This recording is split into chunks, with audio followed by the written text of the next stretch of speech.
Now in Bukit Bintang, right in the busiest cross junction. This is like Shibuya of Tokyo, now the equivalent in KL.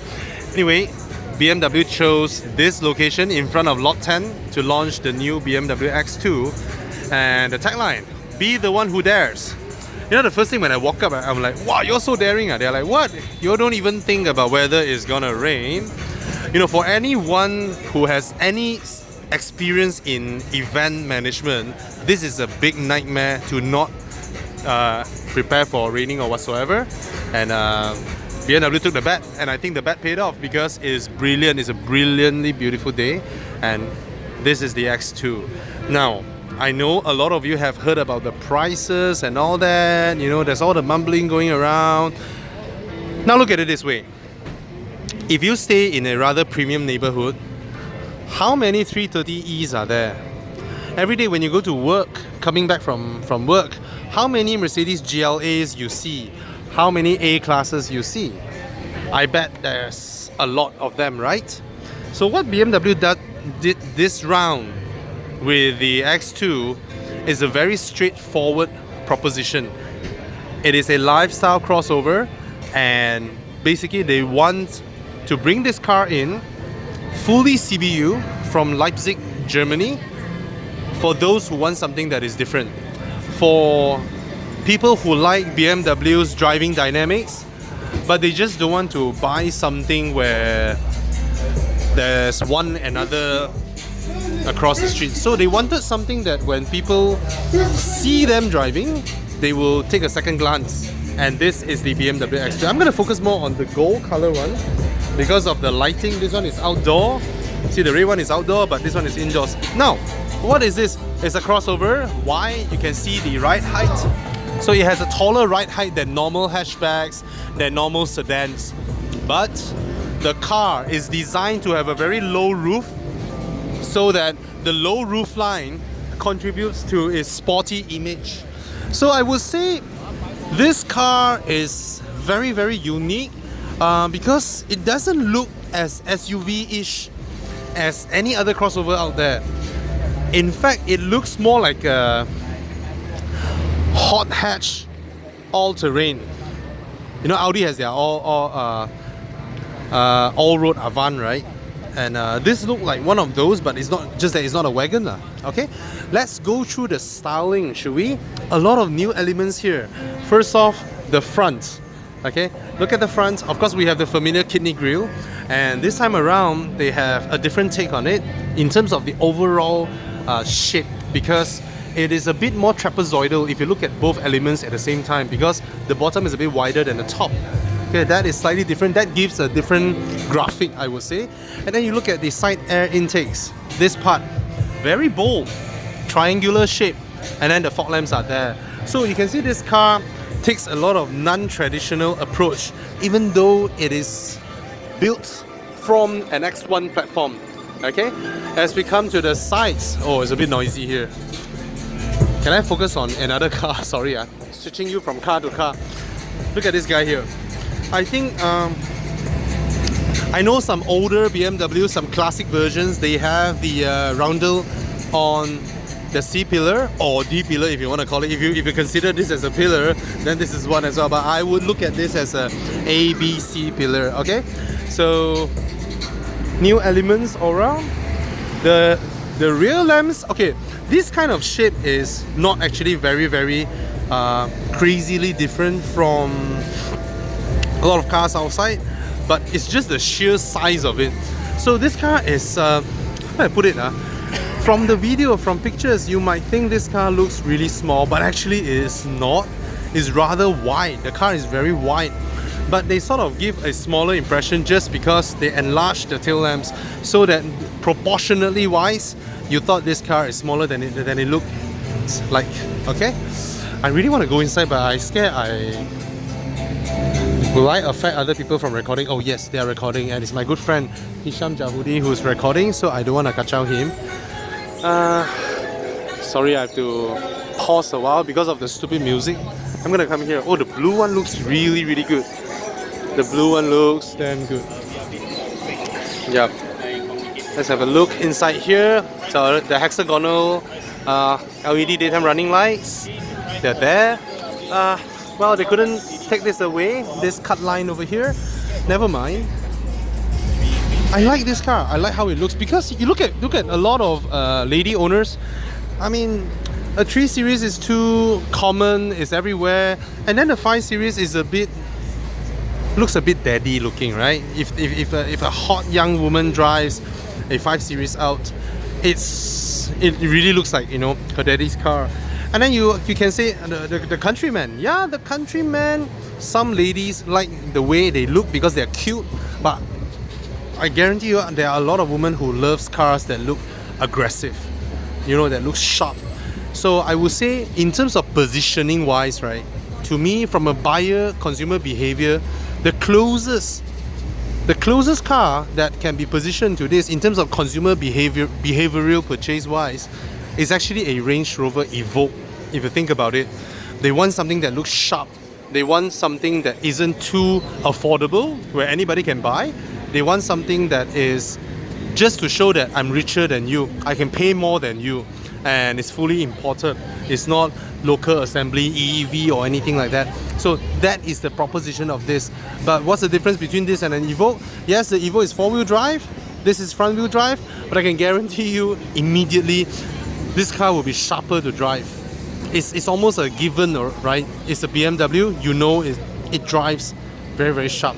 And from the third quarter angle view, which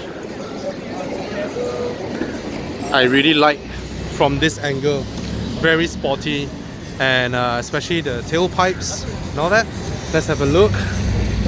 That is familiar. Oh, power boot. Okay, I'm happy to see that. So I never expected power boot.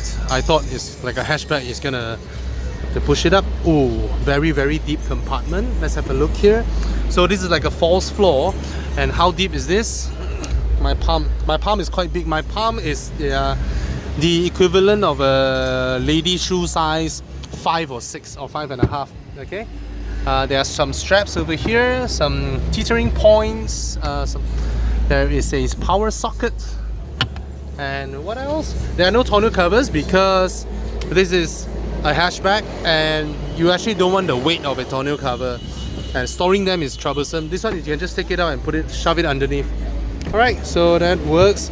The medical kit, a very big boot. When you consider the false floor, then it's rather big. Okay, let's come into the side. This blue is beautiful, man.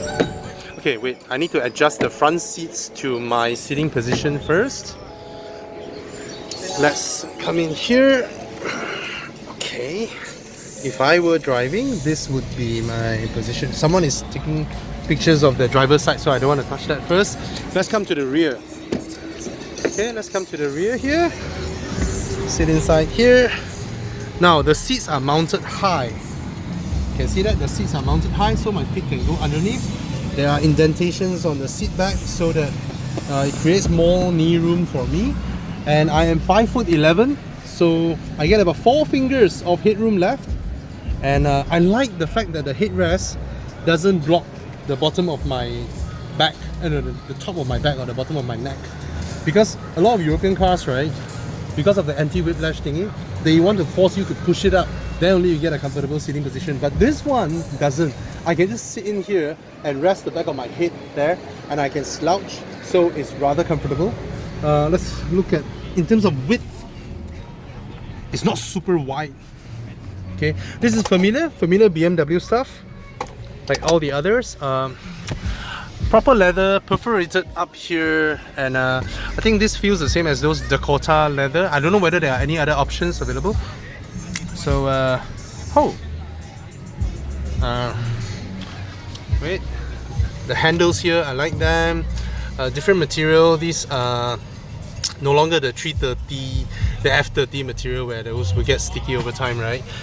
Door bins, pretty wide in terms of the opening, but it's not full length. I would prefer it to be full length. Okay, here you have aircon vents, but they are really pointed low down below. Alright, so I'm gonna go to the front now. Stitching all around, and this inlay is unique. You see the pattern, but actually cannot feel the pattern. But when I run my fingers across, there is some form of texture to it. Okay, the whole, I lost my words. There's leather wrap here. Okay, basically, just that the leather is the same color as the plastic. Something that Malaysians like to buy dark color leather, but actually for me, I would prefer lighter colors. The contrasting effect would look really good. Okay, high quality plastics all around. These are hard down here, but it's alright. These are quality hard plastics, so I don't mind at all. Alright. Oh, I need to check visibility at the back. Wait, let me sit here. So in terms from the rear, visibility is alright, but that is for my height. If it is a smaller kid, then it would be a little bit claustrophobic. Alright, let's come to the driver's position.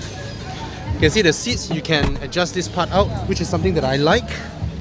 Okay, this is not a proper sitting position. Let me shift it back so I can adjust the seats back all the way. Oh, I like this. Look at the leather stitching running all the way. Now, in previous generation BMWs, the only car with a leather wrap. Hello. So, the previous car with a leather wrap center console is the 6 Series, okay? And I think this stitching is nicer than the one in my 6 Series. You know, all these stitchings, right? They look higher quality than the one in my 6 Series. So, yeah, that's nice. Okay. Ooh. Who gave you that idea? I would say Volvo, huh? Looks like a female's purse.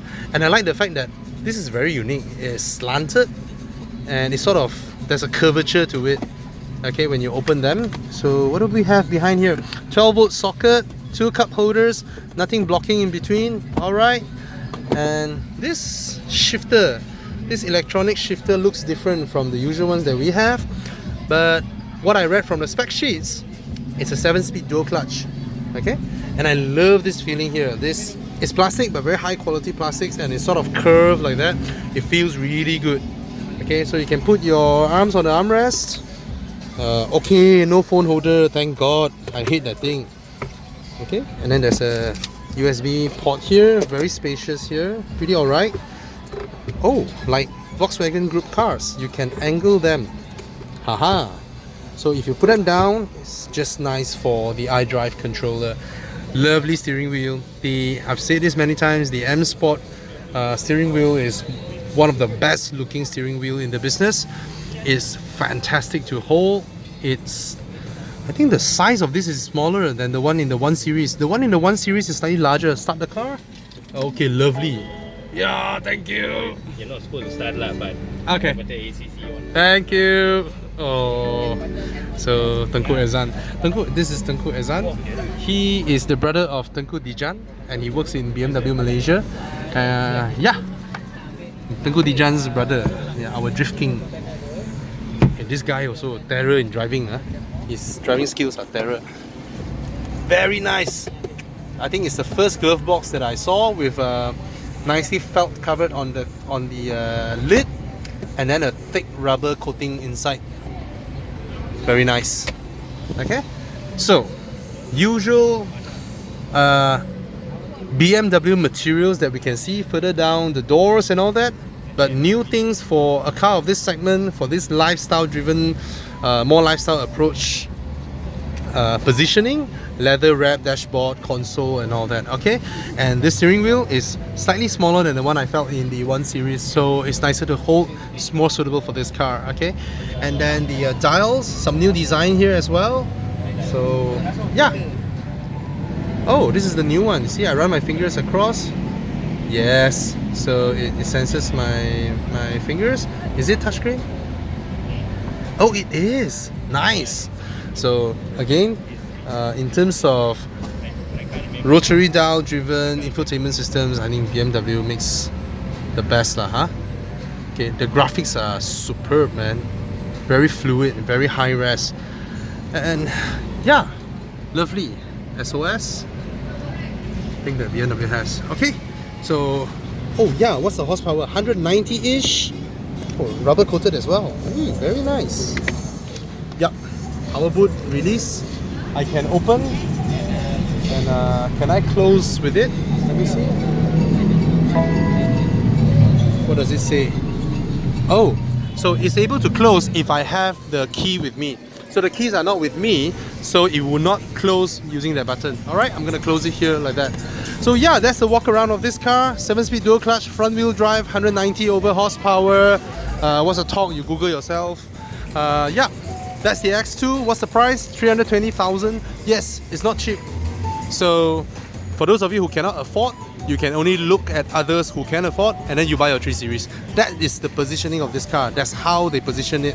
Okay, sporty and exclusive and rare, and they are looking at people who have Range Rover Evoque, who is already 4 to 5 years, 5 to 6 years, and they are like, hey, what car should I change? I want something like that, something that is stylish, chic, and suits a young, successful lady or guy. Yeah, this is the positioning. Does the front wheel drive or four wheel drive affects my perception? No, I think I'm one of the guys who are very vocal in telling people that just because you become an SUV doesn't mean you need four wheel drive. Why is it that when you drive a sedan, you feel that you have enough traction, and then when you drive an SUV which weighs more, and then you felt that you need more traction? It doesn't make sense. It doesn't mean when the car is tall, you need more traction, alright? So yeah, throw that mindset away, and that's how I look at it.